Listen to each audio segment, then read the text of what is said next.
a dream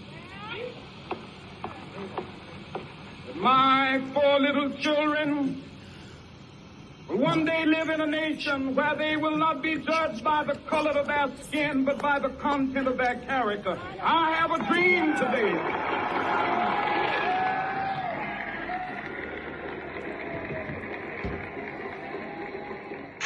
Hashtag Michigan, Chicago, did you know? Hashtag Detroit, Canada, did you know? Hashtag Chicago, Virginia, Michigan, did you know? Hashtag Great Lakes Merchants. Hashtag Detroit, Canada Underground Code to Freedom. Hashtag Ancient America before Columbus.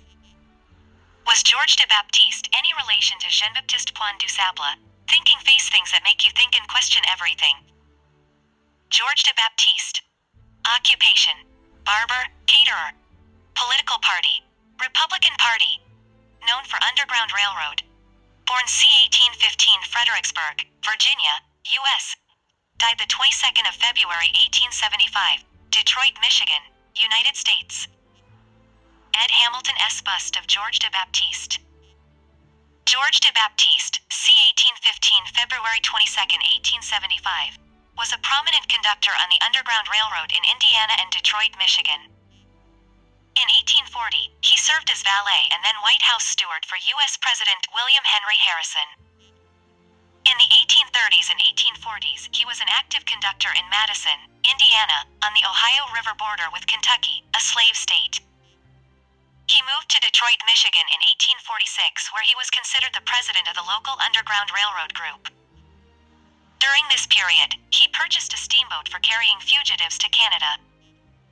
It is estimated that de Baptiste and close collaborator William Lambert secured passage of 30,000 slaves to Canada.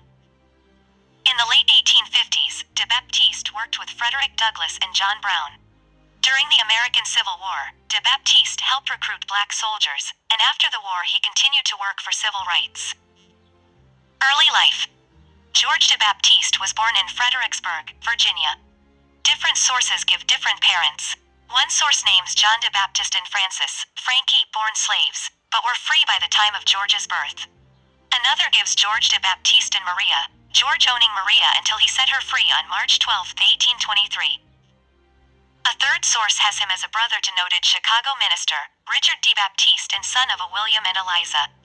George learned the barbering trade in Richmond, Virginia. In his mid-teens, he married Marie Lucinda Lee, a slave, and purchased her freedom. On January 22, 1835, George obtained a free movement pass for the state of Virginia in the office of Hustings in Richmond, Virginia, describing him as a mulatto boy, about 5 feet 7.5 inches high, and about 20 years of age, who was born free. He later said he used the certificate 33 times to help slaves escape. Moved to Madison, Indiana. De Baptiste moved to Madison, Indiana while still young, and around 1836 invested in businesses and harbored black fugitives as a conductor in the Underground Railroad.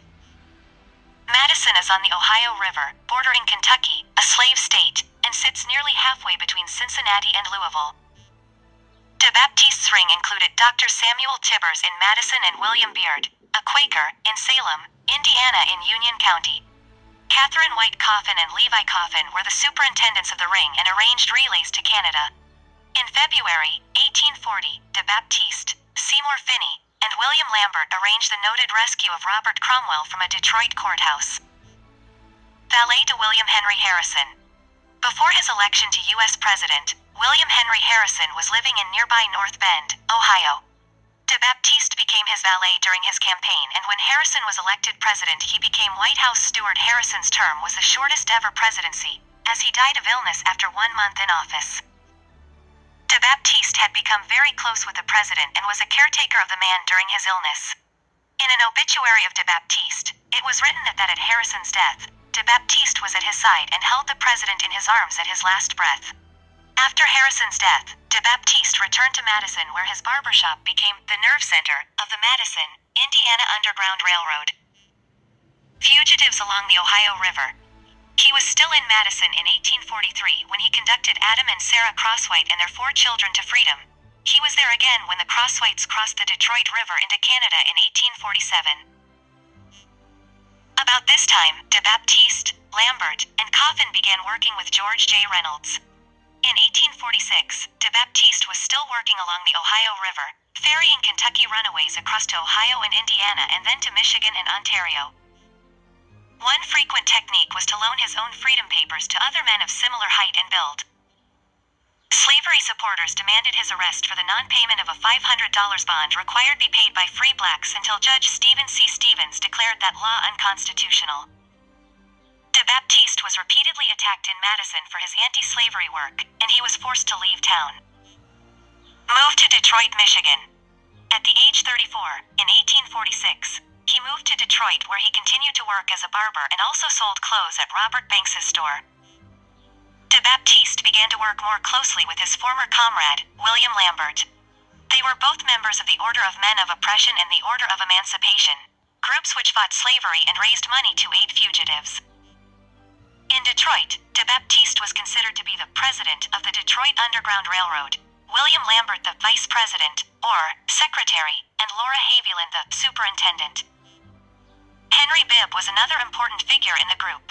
George's relative and possibly brother, Richard DeBaptiste, moved to Detroit from Virginia in 1846 and worked with George there, and in the 1850s in Ohio.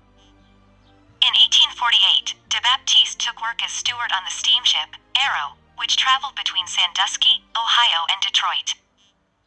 In 1859, together with William Whipper, DeBaptiste purchased a lake steamship, the T. Whitney. He could not hold a captain's license, so he had to hire a white captain by the name of Atwood. The boat ran a similar route to the Arrow, stopping at Amherstburg, Ontario, Canada to load up on lumber and, presumably, to offload fugitives. Samuel C. Watson worked on the boat as a clerk and part manager. DeBaptiste activism extended much further than working as a conductor. He was an occasional correspondent to various anti-slavery journals, including the North Star and the Liberator. He also played a role in the larger national abolitionism movement. On Mach 12, 1859, John Brown, Frederick Douglass, William Lambert, and DeBaptiste met at William Webb's house to discuss emancipation. DeBaptiste proposed that conspirators blow up some of the South's largest churches. The suggestion was opposed by Brown, who felt humanity precluded such unnecessary bloodshed. Before emancipation, DeBaptiste had a $1,000 reward for his head in Kentucky.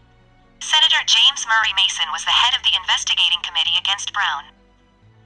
After Brown's insurrection, capture, and hanging, Mason attempted to subpoena John DeBaptiste, later changed to George DeBaptiste, and probably the same George.